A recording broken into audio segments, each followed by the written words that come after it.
Hey everybody, it's Bill Williams. Welcome to another Trahan Creek Outdoors video. It's time to get my apron on. I'm in the kitchen today and we're gonna butcher a pork loin. Coming up next.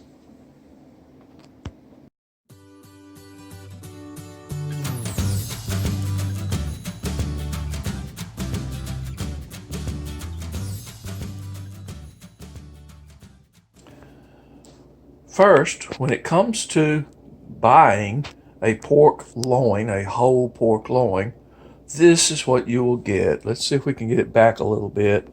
Let you maybe see the whole thing at once. You'll get a big slab of meat wrapped up in a plastic wrapper. Some fat on one side more than the other, but you want to look over your meat real carefully, and pretty much you want to see about the composition of the meat, how well it's cut, if it looks fresh, that type of thing before you buy it.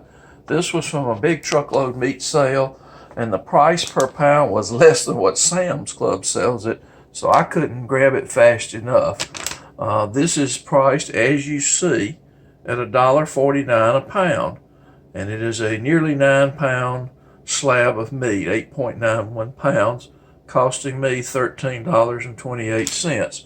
We will get far more out of this 9 pounds of meat in terms of money savings than you would believe. I'll price it all out for you when we get to the end of it. Okay, let's get started. First, looking at the piece of meat, the pork loin, we have an end here that is the end that is at the sirloin end, the end near the rear hips of the animal.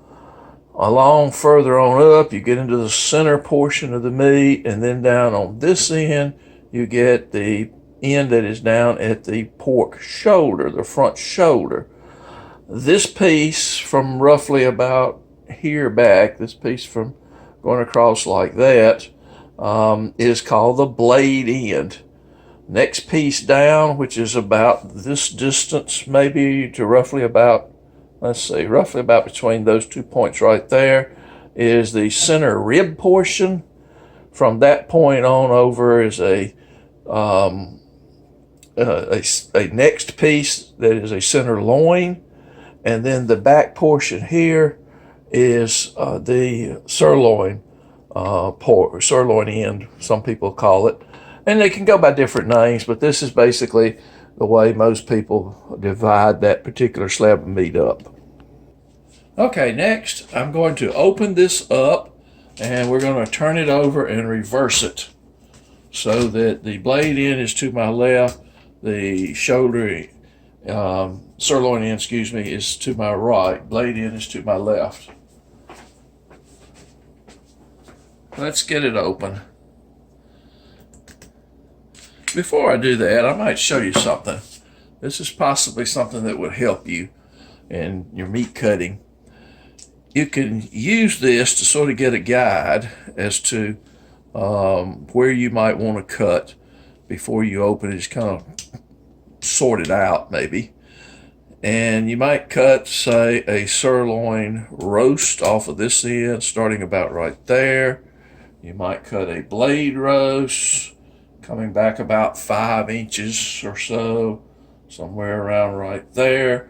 And you're looking for about a 2 to 3 pound roast here, about the same over here. So you're taking about 5 pounds off of the meat, maybe a little more, a little less than that. And the remaining meat in there is usually used for pork chops. You don't have to do roast though. You can do some other things, and that's what we're going to do here. What I'm going to do here is take the blade end off, and we're going to cut and make country style ribs. Those are going on the grill this weekend if weather permits. Then we'll do some pork chops in here of a couple of different kinds, and we'll see how this looks once we get it cut on the sirloin end and see what we want to do there. But there's 2 or 3 things we can do with that piece. So now we can go on and open it up and get this ready. Let me do that off camera. Okay, I've got the meat unwrapped, I'm going to show you a little bit of butchering type tricks that might help you. We're going to just use a basic tape measure. Looking at this piece of meat, I've got approximately 21 inches of length to work with. And for my pork chops that we're going to cut, I want them about 1 inch thick. Most butchers know that from your first digit of your index finger is about 1 inch, as you see there. So the butcher's way of doing it is they just measure with their fingertips. But just looking at what we need here and making this a little simpler for us, what we're going to do is we're going to take 5 inches off here for the blade end. And we'll do that first. All I'm going to do is mark where my cut needs to go.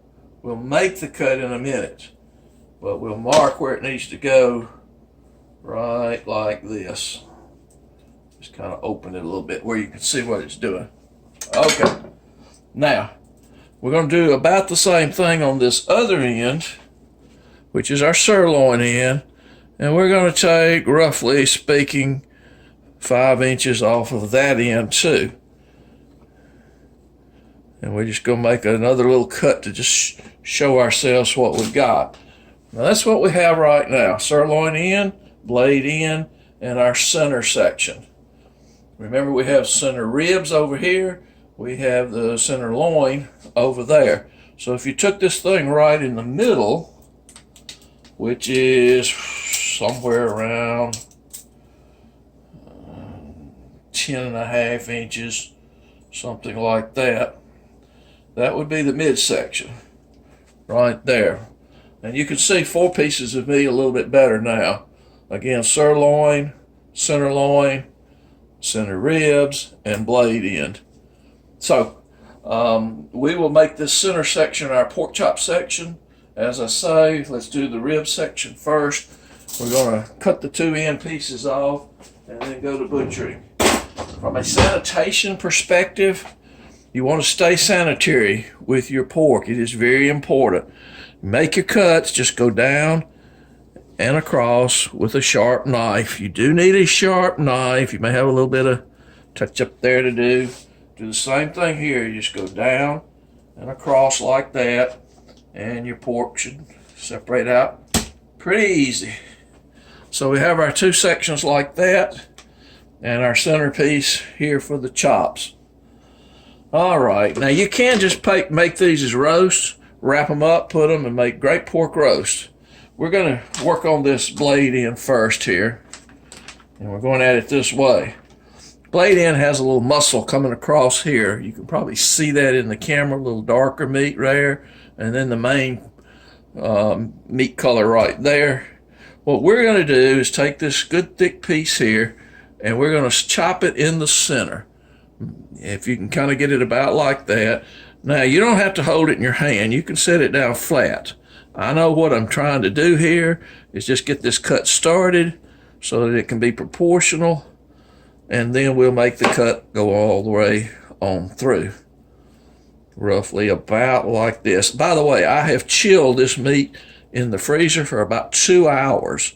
So I'm having to actually do a little bit of additional cutting that I would not have to do if this was not chilled meat.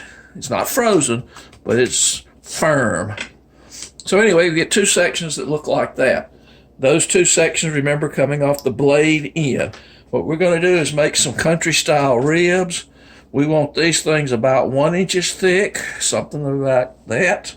And again, this is what we want. Just a rib like that.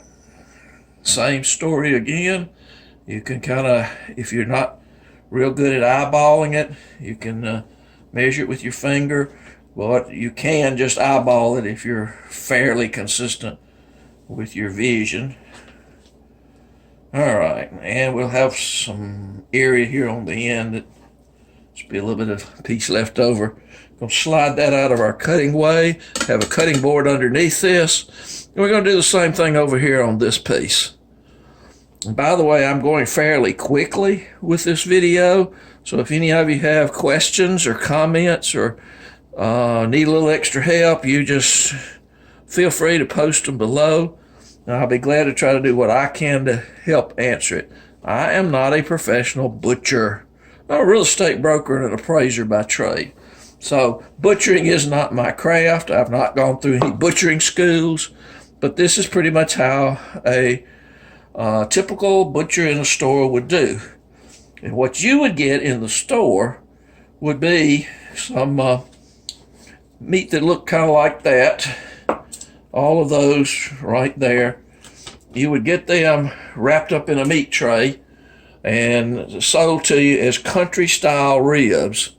And so this $1.49 a pound meat, when these cuts are made, it's wrapped in a meat tray and put in the case, would probably, in our area in Mississippi, have a per pound price on it of probably about $3 or $3.50, something like that, for the country style ribs. I mean, that's what you got. So we're going to move this out of our way over to another location.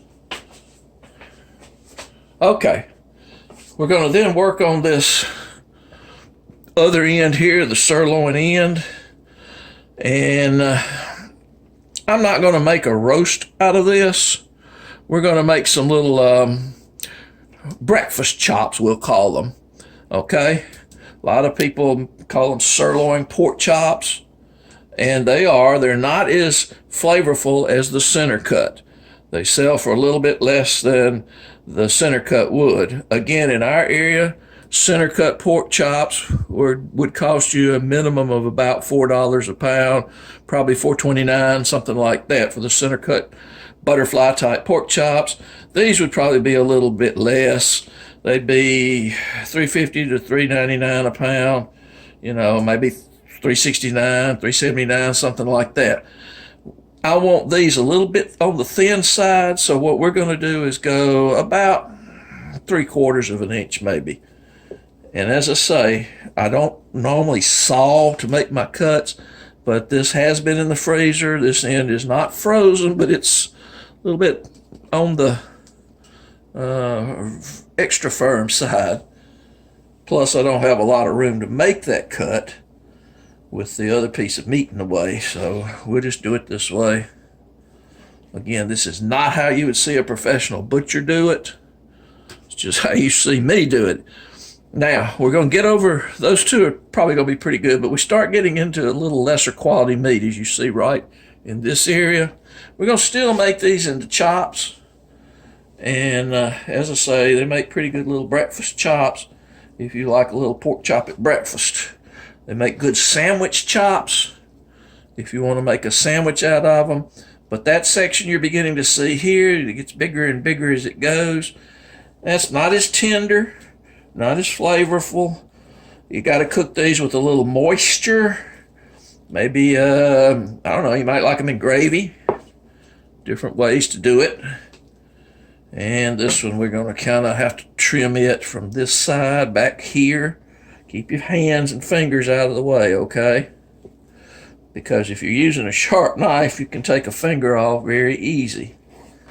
And a little back slab, we'll get to the trimmings, is what we do with those later on.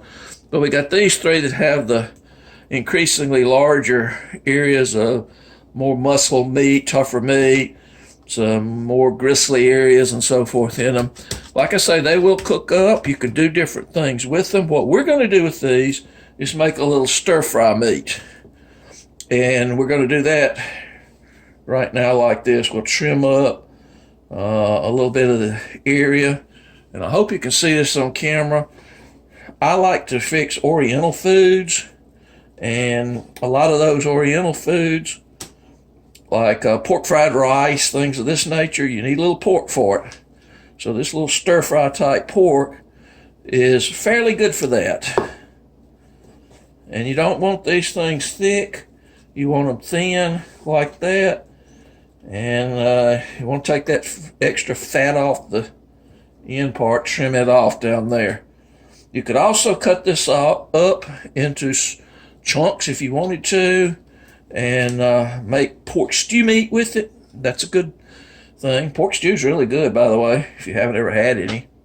But Anyway, we're just, like I say, we're just making this for some stir fry real quick. And we'll trim this some, have a little less fat in it, and just make our little strips just like this. A little more trimming off.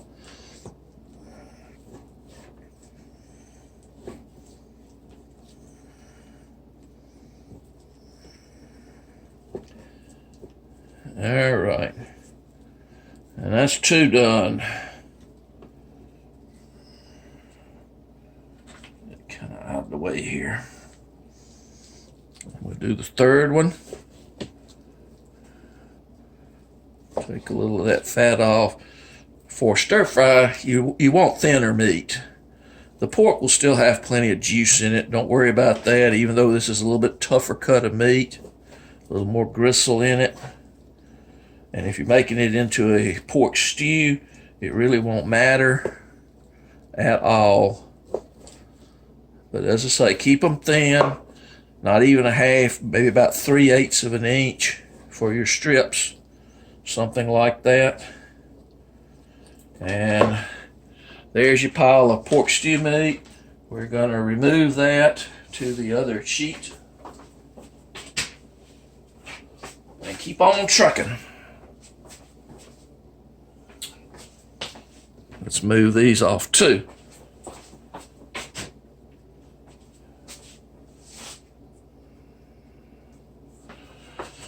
Okay, we're kind of down now to making our pork chops out of this middle section. Okay, let's cut some pork chops. Now, we got a lot of ways to go. As I say, I got 12 inches of meat here. I can do 1 inch thick chops and get 12 chops. What we're going to do probably is sort of divide this up a little bit. Your best chops are going to be primarily in this center section here, but we're going to just leave this loin for a minute and try to do these in about a 2 inch, maybe something like that, cut for our first one, and I'll show you what we got in mind doing here.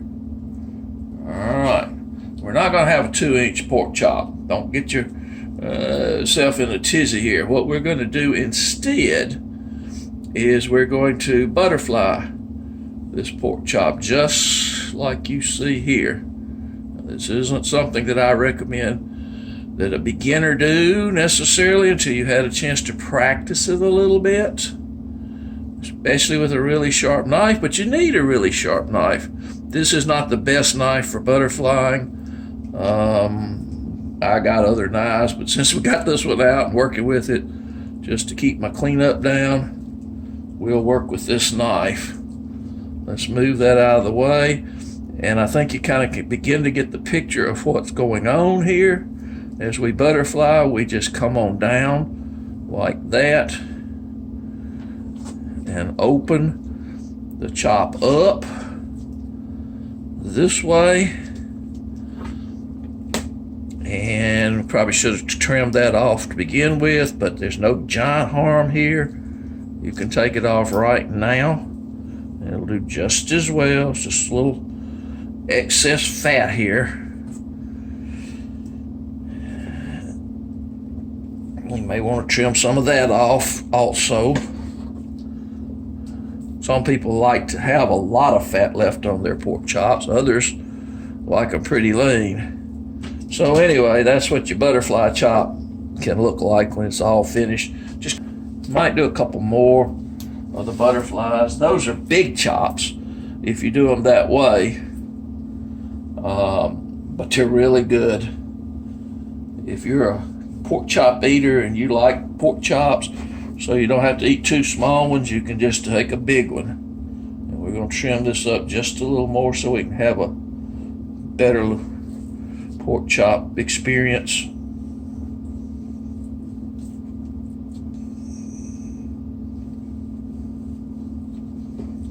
Thin it out a little bit. Makes butterflying a lot easier, a lot better. Easier to do. It's probably not going to give us any trouble there. Some of these bigger chunks of fat just does not do well when you're trying to butterfly the meat. Fat's solid, meat is flexible. So all we're going to do again is just make our cut as best we can right down the center. You're not cutting hard, and your hand can let you feel how deep the knife is sliced as you go through. And as you begin to open it up, just be gentle, go easy, don't get in a hurry. Just butterfly it out just like you see happening here. And work it out. So you may have to do a little extra cutting in the center, right along on the sides to get it to lay flat, kind of like you see on either side right here. But you get a pretty nice looking chop. All right, there's a couple of butterfly chops. And let's see what we're going to want to do here. I think we'll just do the rest of them as regular chops. Good thick chops, about an inch thick. Now, I probably should have put this meat back in the fridge while we were doing all the other parts, because it is getting a little softer on me. I'm going to turn this around. It's a little easier for me to work since I'm right-handed from this direction.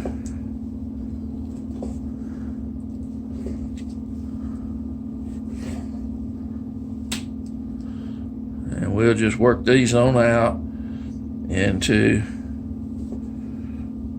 regular chops here.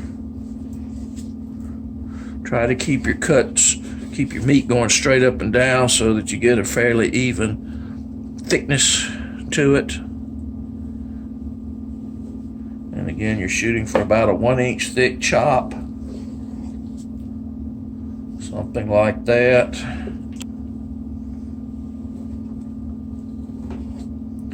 Finish all these up.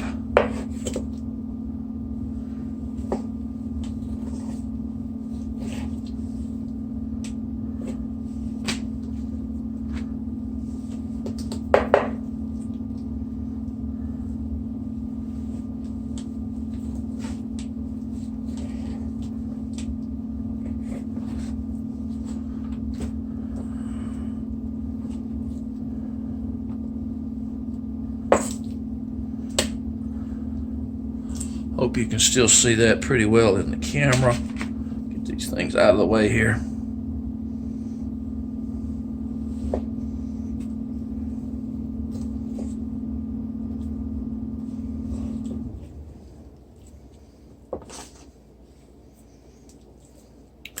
And we have this last one, a little bit harder to cut, softer now.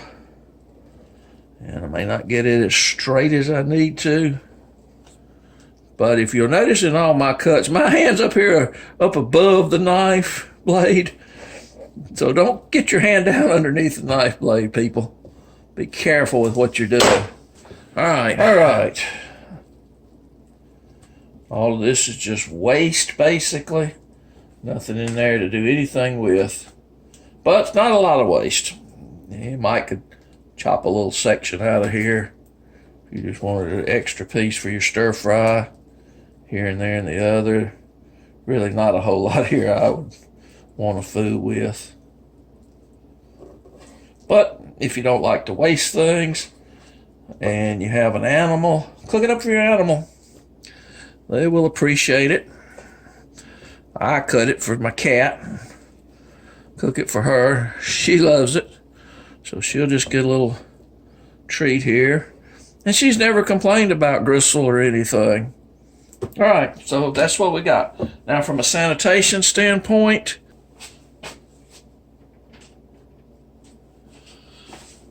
you want to clean everything down with a bleach component.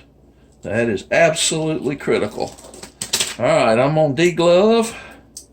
We're going to get rid of what we got here as far as paper and such as that, trim. All this gets cleaned up with bleach cleaner. very diligently. Hot water in the sink, everything like that. You must do this. Be safe. Okay, I'll take you over here and we'll see what we got. Here is the end result right here. On the left side, you see our country ribs down there, probably about 1.5 pounds of ribs. Maybe close to another pound of the little stir-fry meat. 3 big butterfly chops, 1, 2, 3 there. Probably a couple of pounds of butterfly chops right there. And 10 of the regular pork chops here for the rest of the poundage. As I say, we had almost 9 pounds of meat. We'll just say 8.5 pounds net with a little bit of trim and waste out of it. And we started at $1.49 a pound. There's nothing you're seeing here that would be priced less than $3 to $4.50 a pound. So let's just say $4 for all of it. And that's probably getting pretty close to what we would see at $3.99 or something like that in the grocery stores here versus $1.49. So you can see the difference here in terms of what you would be paying if you just got these same exact cuts out of the meat trays and carried them home and paid retail price for them. Be quite a difference. At an average of $4 a pound, that 8.5 pounds is going to be, what is that, $34 worth of meat. I paid $13.28 for it. And the only difference is we just cut it up and butchered it the way we wanted it. Anybody can do this, folks. It's not hard.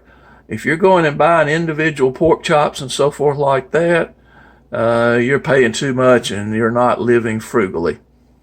I hope you enjoyed the video. As I say, if you like our videos, please subscribe and please feel free to rate and share this video. Thanks for watching.